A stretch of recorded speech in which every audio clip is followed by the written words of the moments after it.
Good evening everyone, it's Andy Glenn here from Sharks TV, joined post-match by Telford Tigers captain Scott Mckenzie. Scott, that was a tough game for you guys. Yeah, fair play to Solway. I think they earned the result tonight. They were really good. They battled, blocked shots, they did all the finer details in the game, and they deserved the 2 points for sure. Perhaps that may be the case, but playing with 3D men throughout a game is going to take its toll, isn't it? It's happened all year, to be honest. We've lost too many of our kind of top-end D-men to long-term serious injuries, and it is taking its toll. We've got two forwards playing doing a fantastic job for us, but in games like this, it's just difficult when you're relying on guys to make plays and log 30-35 minutes of ice time. It's hard. I have to say some of the defenders were on their ice for a long time. I thought Rhodes, Mitchell King was.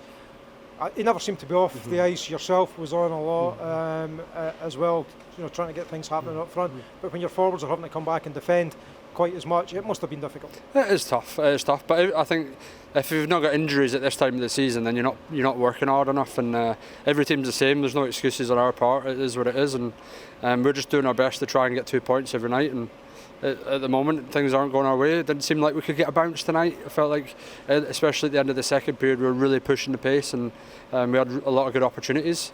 And I actually said in the room, if we could force a power play and get the next goal, tie the game, that's going to be huge. And unfortunately for us, it was Solway that got the power play and scored off it. And that 2-goal gap meant that we had to open up and we had to try and create offence. And again, credit to Solway. They like I said, they deserve the points, and that's just the way it goes sometimes. It was a good fight back in the second period, 4-1 down, two goals in 30 seconds. The momentum was really with you. You probably just didn't want that break at that point. No, we didn't. We felt like if we got another 5 minutes, we probably would have equalised.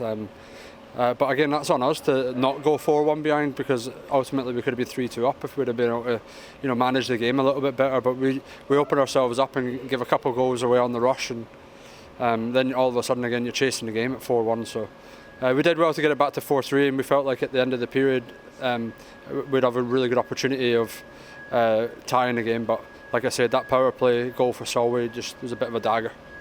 Well, unlucky tonight, and we wish you all the best for the rest of the season. It's going to be between the two teams, isn't it? And that last game of the season at Telford, I know, it's already circled in the diary, isn't it? It's looking like that's going to be the decider. I'm not sure on Solway's running, but I know that we've got a really tough run in, so we're going to have to take points off teams above us if we want to stay in the race. So we'll be obviously watching Solway's results with a close eye, but ultimately it's on us to do the job ourselves. And we've been in this position before, we know what it takes, so hopefully the lads will come together and we'll get a few results. Well, thanks for taking the time to speak to us after defeat, Scott, and all the best for the rest of the season. No problem, cheers.